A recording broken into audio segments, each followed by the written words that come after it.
Russia এবং Ukraine যুদ্ধের সর্বশেষ আপডেট হচ্ছে রাশিয়া পরমাণু হামলা চালানোর জন্য পুরোপুরিভাবে প্রস্তুত হয়ে গেছে। যে কোনো মুহূর্তেই হয়তো রাশিয়া ইউক্রেনের মাটিতে পরমাণু হামলা চালাতে পারে। এটা হচ্ছে মার্কিন গোয়েন্দা সংস্থার একটি বিশেষ সূত্রের নিউজ। তো আমরা জানি যে হচ্ছে ইউক্রেন রাশিয়ার মাটিতে একটি দূরপাল্লার রকেট হামলা চালায়। এর প্রেক্ষিতে রাশিয়া এখন মানে পরমাণু হামলা চালানোর জন্য পুরোপুরিভাবে প্রস্তুত হয়ে আছে।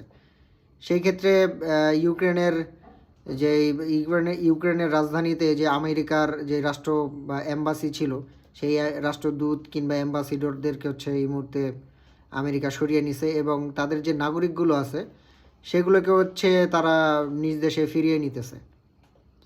আর রাশিয়া রাশিয়া হচ্ছে এই হামলার যদি তারা হচ্ছে পরমাণু হামলা চালায়, সেই ক্ষেত্রে তার পরিপ্রেক্ষিতে যদি আবার ইউক্রেন তাদের উপরে পরমাণু হামলা চালায়, সেইটার ক্ষেত্রে রাশিয়াও একটা প্রস্তুতি নিচ্ছে।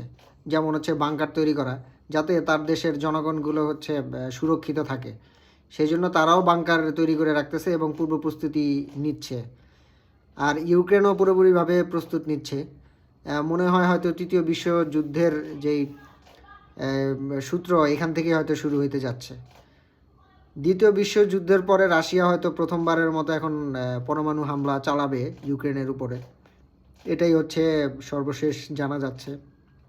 আমরা জানি না আসলে যুদ্ধের পরিস্থিতি কত দূর যায়। এর আগে আমরা কিছুদিন আগে জো বাইডেন আসার ফলে আমরা হয়তো জানতে পারছি যে রাশিয়া ইউক্রেন যুদ্ধটা হয়তো সমাপ্তি ঘটবে। কিন্তু আসলে সে জো বাইডেন শেষ কামড়ে এসে হয়তো শেষ কামড়টা দিচ্ছে। সেই ক্ষেত্রে হয়তো পরমাণু যুদ্ধ হওয়ার সম্ভাবনাটাই এখন বেশি। তো আমরা দেখি আসলে পরবর্তী পদক্ষেপ কী হয়। এখন বিশ্বের যে পরিস্থিতি, এটা আসলে কোন দিকে গিয়ে গড়ায় আসলে এটা এখন বোঝা মুশকিল।